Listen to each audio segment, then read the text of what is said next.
Good morning everyone. Today I thought I'd take you along for a day in my life. It's been a while since I made one of these videos, but today felt like a fitting day to pick up the camera because today is May 18th, which is exactly 4 years from the day that we graduated from the academy. And it's also the day that we promote to lieutenant. Figured I would take you along and show you what a typical day looks like at a Coast Guard sector for me, and of course how motherhood weaves into it all too.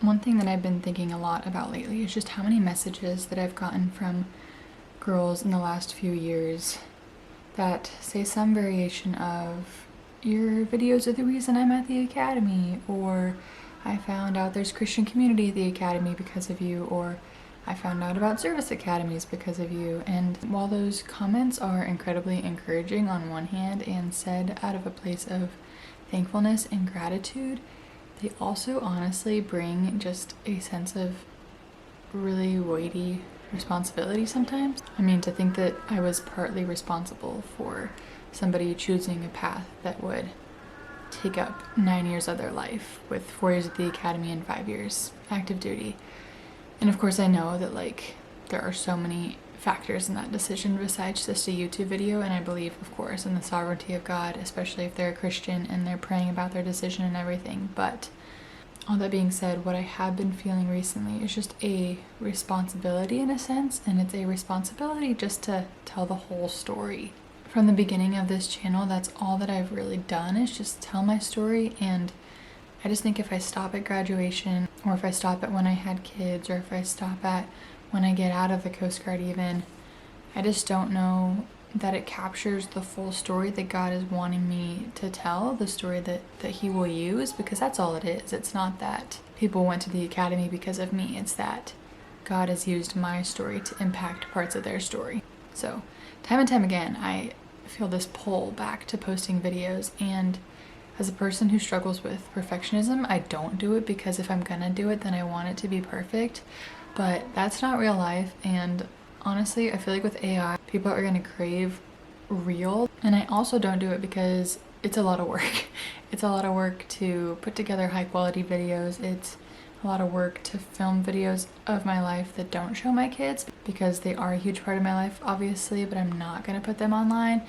And it's also a lot of work to make sure that YouTube doesn't take from the time that either my husband, my kids, or my work, honestly, deserve. And it's hard work to make sure that I'm not idolizing myself when I make videos.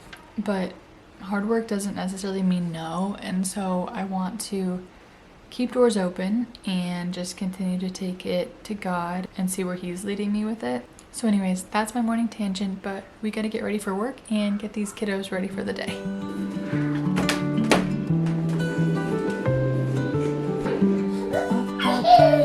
The sun, morning light has just begun.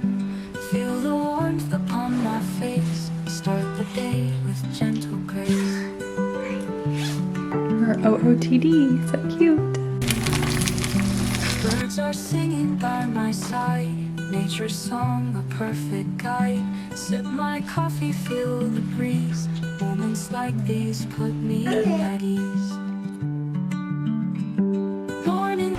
We are really lucky to have family come and stay with us to watch the kids, both blood family and church family. It's not easy to leave them, but good to know that they're with people who love them. Nolan and I both work on the Coast Guard yard, but for 2 different units. Nolan works for SFLC, which stands for Surface Forces Logistics Center. He's a small boat port engineer, and then I work for the sector, which is actually kind of funny because my last transit on my cutter was actually from Virginia up to the Coast Guard yard for our boat to have a bunch of maintenance done, and so I basically walked off the cutter over to sector. So to give you the big picture, the Coast Guard as a whole is broken down into 2 massive regions called the Pacific area and the Atlantic area. PAC area, land area. Land area covers the East Coast, the Gulf, the Great Lakes, and the Caribbean, and PAC area covers the West Coast, Alaska, Hawaii, and the Pacific Islands. And then each area is then broken down into districts to make it easier to manage. There are 9 districts total, 5 in land area, 4 in PAC area, and they handle specific groups of states. And then each district oversees sectors, air stations, and sometimes marine safety units. A sector is like the boots on the ground level of the Coast Guard. It's a local unit responsible for covering a specific port or coastline. I am at Sector Maryland-NCR, National Capital Region, which is under the East District, along with Sector Delaware Bay, Sector Virginia, and Sector North Carolina. The person in charge of a sector is usually an 06 or a captain, and their title is Sector Commander. To get the job done, the law gives a sector commander 5 different hats, or 5 different authorities. We like to call them the 5 hats to better understand. Those 5 hats, those 5 authorities, allow them to quickly make decisions without having to wait for permission from different government authorities. The 5 hats that the sector commander wears are captain of the port, search and rescue mission coordinator, officer in charge of marine inspections, Federal Maritime Security Coordinator, and Federal On-Scene Coordinator. And then to physically carry out all those authorities and responsibilities, each sector is split into different departments. The response department oversees the small boat stations that launch crews for search and rescue and law enforcement. They also oversee the enforcement division that manages the maritime law enforcement operations. And then response also oversees our incident management division, which coordinates responses to oil spills and hazardous material incidents. So overall, response focuses on managing the real-time maritime emergencies and operations. And then our prevention department oversees commercial vessel and waterfront facility inspections, marine casualty investigations, and port state control examination. The prevention personnel work really closely with our maritime industry to enforce safety, security, and environmental regulations that help prevent accidents and security threats before they occur. And then our command center serves as the 24/7 operational coordination hub, and they're the first point of contact for distress calls, pollution reports, and other emergencies. So when you call 911, if there's a waterway incident, then 911 is going to get a hold of our command center. Watchstanders in there, they coordinate the responses by dispatching our Coast Guard units and partner agencies as well, while maintaining overall situational awareness across the sector's area of responsibility.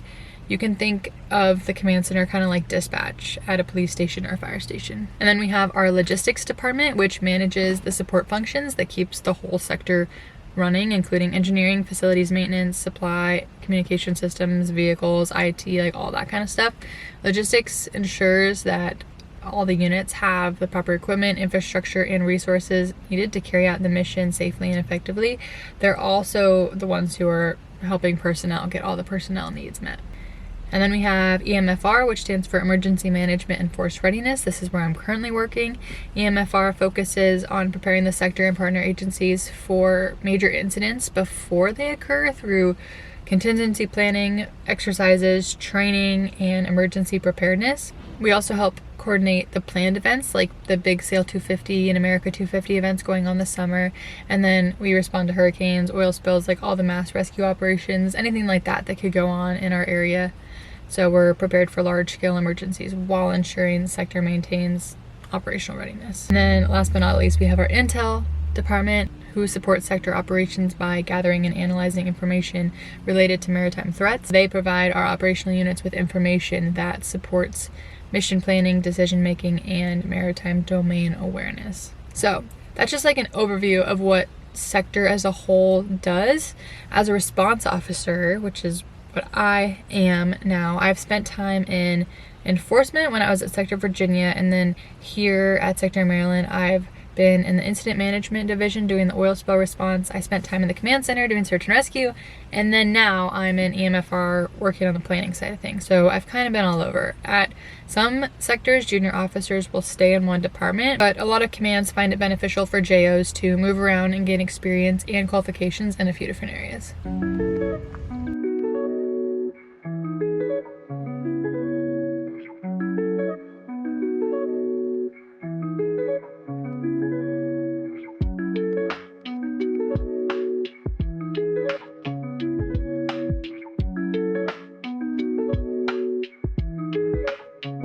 so in addition to my job at Sector, I've obviously got what I consider my primary occupation of motherhood, and that job is 24/7 even when I am here at work. And so I wanted to show you my favorite room at the Sector. This is what we call the mother's room.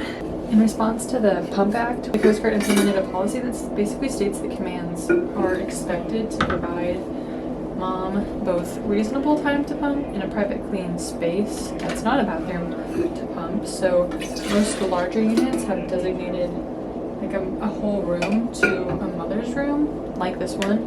This one's a lot like nicer and cozier than a lot of the ones I've been in, so I'm really thankful for that. Smaller units or cutters might not have like a fully designated space like this. They might just have like a multi-purpose room that they convert to a space like this. But having a space with a fridge, a sink, and storage space has been so helpful and encouraging. So I'm in here like for 15 minutes every couple hours or so to make sure that I can keep my milk supply for my girl. I do have days out of the office too, and in that case I have portable pumps that I bring in my car or find a private space wherever I'm at. I've even hauled my pumps in my backpack up a Jacob's ladder to an international ship that had an oil spill one time. So in that case, you know, yeah, I just ended up pumping in the head. But this space is super nice. It is very accommodating, and I'm thankful for it. And even when I'm out, you gotta do what you gotta do to make sure that you're serving your family and serving the Coast Guard.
Alright, so after the morning work period, which this morning included computer work, emails, and then a promotion, I usually try to get to the gym because it's a break from work. I usually need a break from staring at a screen. By midday, I also need a break from fluorescent lights, so I usually go outside and try to do my workouts. Today it's like 90 degrees, so a little sweaty.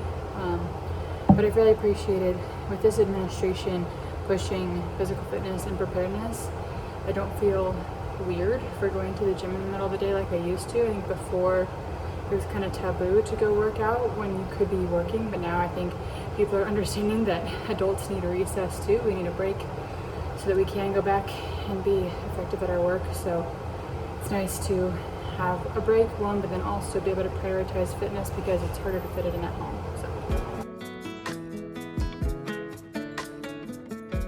Alright, so I'm back in the nursing room again, and this afternoon, which is actually very fitting because I basically just gave you guys this brief this morning, but I am giving a Sector 101 brief to some visitors here at our unit, so I'm just this afternoon finalizing some notes for that, and then I'll get a few other things done on my computer and be done for the day.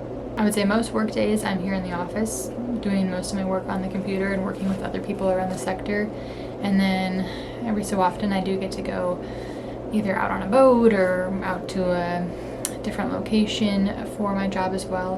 One thing that we do here in this area a lot of is work with the National Capital Region for like national special security events. So think inauguration level events, or this summer we have the big America 250 events going on, and so we'll be physically on site, on location for those big events, and it gives you a chance to get out of the office. Those are always fun days, but most of the days are spent here, and I really enjoy who I work with and the work that I'm doing. And I've learned a lot. I think I learn more and more every day what the sector does, what the Coast Guard does as a whole. When I started, I just thought it was search and rescue, so we do a lot more than that. But anyway, gonna wrap up work this afternoon and then get home to the family.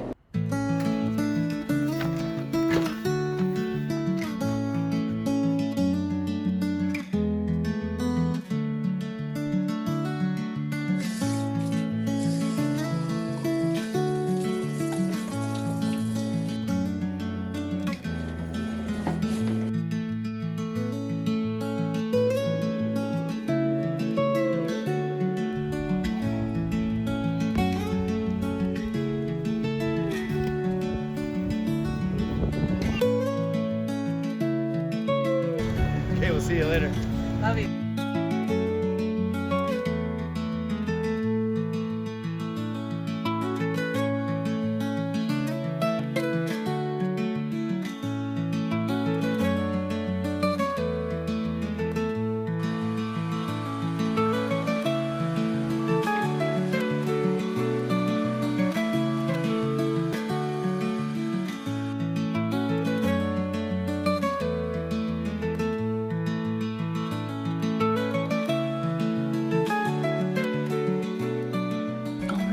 We made it through this busy Monday. I am exhausted. When we get home from work, we usually spend some time as a family. We either go for a walk or hang out in the backyard. Tonight, we had to take my parents to the airport. They flew in for my promotion, but also for the Rededicate 250 event that was going on in DC this weekend. We went for the event Saturday and Sunday, and it was awesome to just one, rededicate ourselves to the Lord and make sure that we're prioritizing Him every day, but also to join together in prayer with so many other Americans to rededicate our country to the Lord. So they were here for that, and then for the promotion, but I dropped them off at the airport. And I'm always just so thankful for my parents, for time with them and their support of my Coast Guard journey and their support of our family. They are just the biggest hope when it comes to the kids. Both my parents and my in-laws were able to come to our promotion today, and both my parents and my in-laws are just so incredible. And not only was today our promotion, but tomorrow's our anniversary, so we're just celebrating a lot, you know, promoting and 4 years of marriage. It was fun to show you what a day is like 4 years into being in the Coast Guard and 2.5 almost years into being a mom. I'm thankful for you guys for watching as always, and I'll see you next time.